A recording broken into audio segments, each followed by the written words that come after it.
The very first words of the Bible are, "In the beginning, God created the heavens and the earth." Do you believe that? This used to be something that people would just take for granted and say, well, of course, everything was created by God. Look at the design. But we're growing up in a different time. And now we're told that this might not be an option. But the question is, what do you really believe? And have you even thought about it?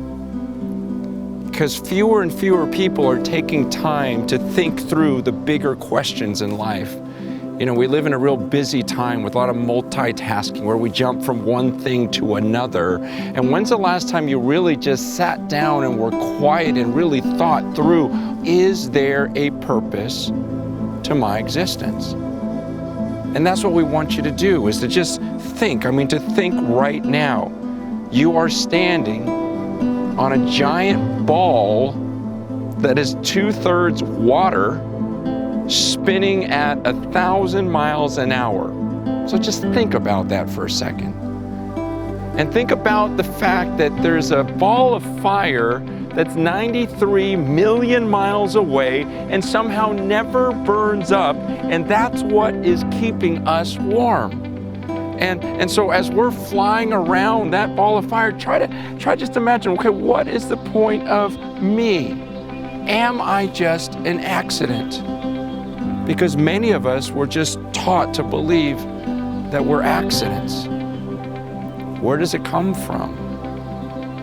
According to Wikipedia, it says that the formation of our solar system began 4.6 billion years ago with the gravitational collapse of a small part of a giant molecular cloud.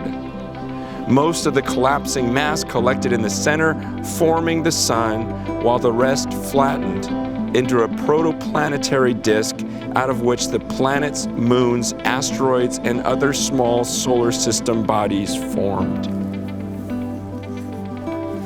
Is that it? Is that the whole story? That somehow there was this molecular cloud that was just always there? And that somehow it exploded into our solar system as you see it now, and that's the end of the story? Or is there something greater? That maybe this wasn't all just an accident, maybe you weren't an accident. In fact, the Bible says the exact opposite, that there are no accidents. In fact, God says even in His creation, in Romans 1:20, it says, ever since the creation of the world, God's invisible qualities and His divine nature have been clearly seen so that men are without excuse. God says you could look at the creation, look at the created world, and you would see Him. Somehow you would recognize that there was something behind all of this, someone behind all of it. You'd see His invisible qualities and His divine nature. In fact, in Psalm 19, it says, the heavens declare the glory of God, and the sky above proclaims His handiwork. Day to day pours out speech, and night to night reveals knowledge. There's no speech, nor are there words, whose voice is not heard. Their voice goes out through all the earth, and their words to the ends of the world. God says the heavens declare His glory. You look at the stars, study the stars, and He says you would see that the Creator who made all of this is glorious. He's beyond us. That you and I are not the center of the universe. It doesn't revolve around us, but there's someone different. And in the Bible, when the Bible would describe this being, it wasn't just another version of us and a bigger version of us, but the people who interacted with Him said, no, he calls Himself holy. Holy meaning set apart, completely different from us. So much so that when Moses asked God, can I see your face? God says to him, no man can see my face and live.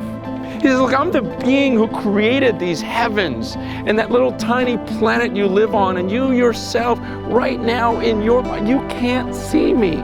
In fact, Paul describes this when he's telling Timothy in 1 Timothy. He says, God dwells in unapproachable light. So there's this being who dwells in unapproachable light that I can't even exist. If I were to look upon his face, I would just die. That's how far beyond us the Bible says he is.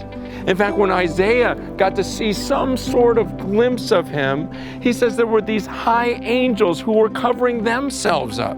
Even the high angels took their wings and covered up their feet, their faces, and they were screaming, holy, holy, holy. And everything was shaking. That means they were just screaming out how different, how amazing he is. That you and I are not alone. This didn't happen by accident. In fact, in Acts chapter 17, it's an amazing passage where it says in verse 25, the God who made the world and everything in it, being Lord of heaven and earth, does not live in temples made by man, nor is he served by human hands as though he needed anything, since he himself gives to all mankind life and breath and everything. And he made from one man every nation of mankind to live on the face of the earth, having determined allotted periods and the boundaries of their dwelling place, that they should seek God and perhaps feel their way toward him and find him. Yet he is actually not far from each of us. So what the Bible says is that the God who made us doesn't really need us to do anything for him. In fact, he gives us life and breath and everything. But what he says there was, you're not an accident, I'm not an accident. He says, in fact, he determined exactly when we would be born and where we would be born.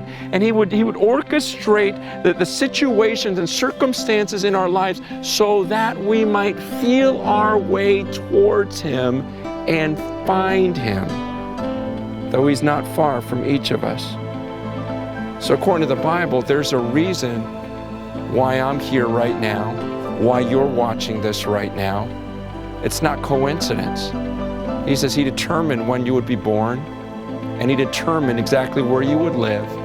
And the purpose of that was that you might feel your way toward him and actually find him. And I wonder if that's what this is all about, that this might be the reason why you're right where you are today, is that God orchestrated this. And this was another step of you feeling your way toward him and finding the creator of all of this.